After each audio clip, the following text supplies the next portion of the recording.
Hello, students. Good morning. The next topic is technology and society. Actually, in this topic, we are going to compare the present day technology and the society. See, actually, technology is nothing but it is an application of scientific knowledge to solve some problem, any type of problem. Nowadays, the technological advances has come in the field of automobiles, airplanes, radio, television, cell phones, computers, fax machines, like that. In all the field, the technology has improved now. Okay, so nowadays, actually, in 20th century, the technology changed the way of people meeting, how they are interacting, learning, working, and then playing, traveling, worship, and doing business. Everything has changed completely. So nowadays, we people are meeting through Google Meet or Zoom or Teams, whatever it may be.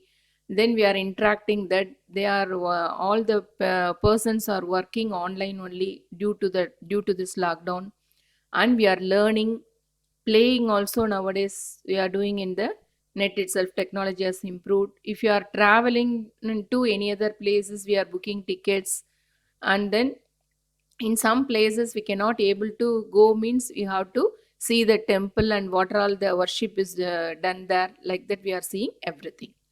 So what is social change? Actually, alteration in the norms or the cultural values or behavior pattern, we can call it as the social change. Actually, what is the relation between this technology and social change? Actually, it is interconnected only. Due to the technological improvements, it increases the information and knowledge. This technological improvements leads to better technology. Socialists consider adaptation of societies to technological advancement. And next one is impact of cell phone on society. So nowadays, in all the persons are using the cell phones. It improves the communication. If you want to access any other information through the cell phones, we are accessing sitting in one place itself. We are accessing any information. If you want to get any notes, means no need nowadays. No need to go to the library. In library sites are there. Through that, we can able to download the books, or we can able to directly read there itself. And then it increase the convenience for research also. Banking, every banking details we are doing, voice recording, everything. Actually, this message notification interrupts the people also. So if you are using cell phone, then additional phone features keeps the people addicted in busy environment. So nowadays, in all the phones we are having, so many special features are available. That also nowadays people are addicted in that one. That is the importance of cell phone on society. Impact of computer in the society.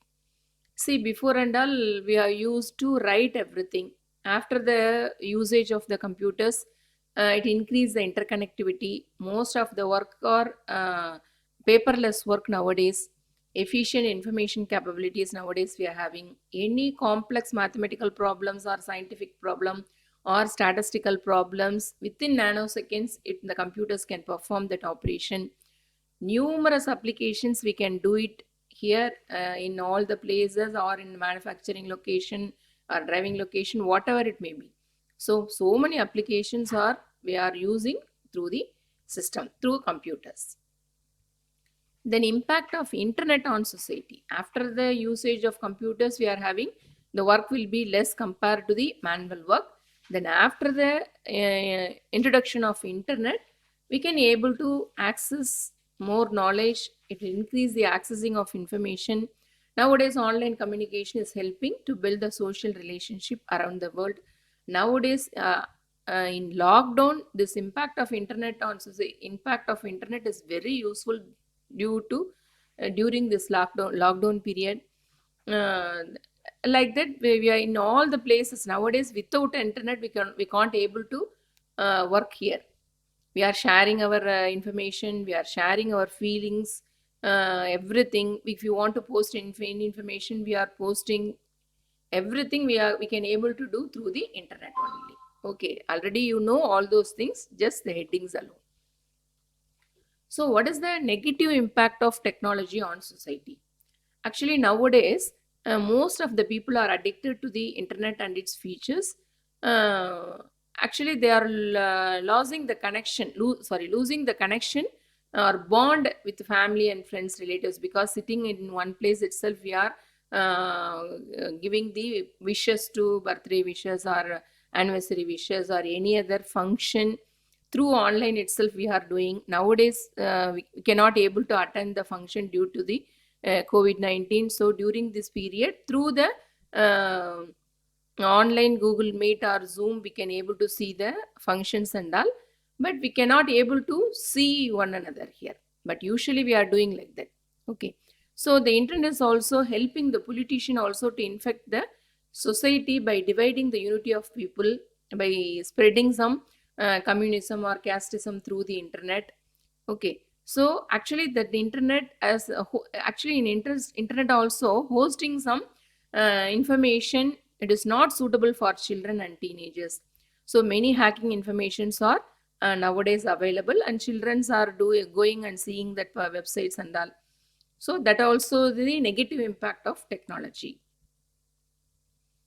Then what are all the social issues created by the computer? Communication is breakdown. Online we are doing, in-person communication is breakdown. Defamation of character, identity theft, cyberbullying, gaming addiction, privacy, because we are posting everything on social media. So it affects the privacy also. Health and fitness, because we are keep on working with laptop or desktop or in phone. So it is health and fitness is also nowadays the problem. Education also. Nowadays we are copying and pasting only. Mostly it is, we are doing. We are doing. Then terrorism and crime. So everything we are posting in websites. So that crime also, so many different types of, already we saw what are all the crimes we can able to face and how to rectify that, already we saw. So these are all the social issues created by the computer. And the next one is e-waste management. E-waste is nothing but electronic waste. We are going to discard some electrical or electronic devices, so that you have to discard safely. Okay, so that management should be there. That e-waste is actually categorized by the government of India under the broad class of hazardous waste and all. Actually, there are several categories: large household application or small household application, toys, electrical and electronic toys, sports equipment, computer, the related computer related equipment like that. Okay, so the electrical and electronic equipments contain some metallic and non-metallic elements, alloys, some compounds like copper, aluminum, iron, sulfur, platinum, nickel, like that we are having. These are all the composition of e-waste. So actually this e-waste management in this process involves the proper recycling and recovery of the disposed material. In that, the first method we can do it, we are having different methods for that management. One is dismantling. Dismantling is nothing but if you are having any electronic and electrical components, you have to remove that parts containing the dangerous substances.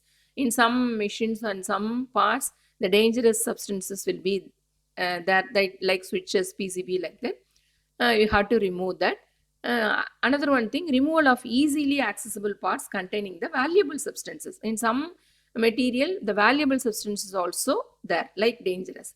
So here, that is cable containing the copper, iron, some precious metals containing the parts also, you have to remove that before disposing that one, discarding that one. And next one is segregation of ferrous metal, non-ferrous metal and plastic. So that you have to do it. You have to segregate that one separately. And refurbishment and reuse. Sometimes the recycling, reuse. We are some e-waste have the potential for those used in electric and electronic components, which can be easily refurbished, and we can reuse that also. That is also one of the thing. And recycling and recovery of valuable materials. Some materials, that is furnace and non-furnace metals, are we can recycle it and then we can recover also that valuable materials. Then treatment or disposal of dangerous material and waste. So some chlorofluorocarbons are treated thermally, printed circuit board that we can call it as a PCB. So we have to dispose that in a underground storage. Mercury also you have to recycle or disposed in the underground storage. So these are all the methods for e-waste management. You have to do that. So if you are doing that e-waste management, what is the benefits? What are all the benefits they are having? So we can allow the recovery of the valuable materials. Valuable metals we can recover, like copper, gold, zinc and all we can recover. That we can afterwards we can recycle that also. First one. And protects the public health and water quality. Sometimes if you are doing simply we are disposing the e-waste material, it will affect the public health also. It will affect the water quality also. Okay, that is also one of the benefit here, protects. Actually, the recycling process, if you are doing, means it creates a lot of job for the recyclers and refrinerators. And this is the toxic waste also. And then it saves the landfill spaces also. Actually, it is the growing waste stream. If you are recycling, means it will help to conserve the landfill space also. If you are dumping in any other open space or it will occupy some space only, so that also saves the land space. Land space, otherwise call it as a land filling space. So these are all the benefits of the e-waste management. So the next topic we'll see in the next video. Thank you.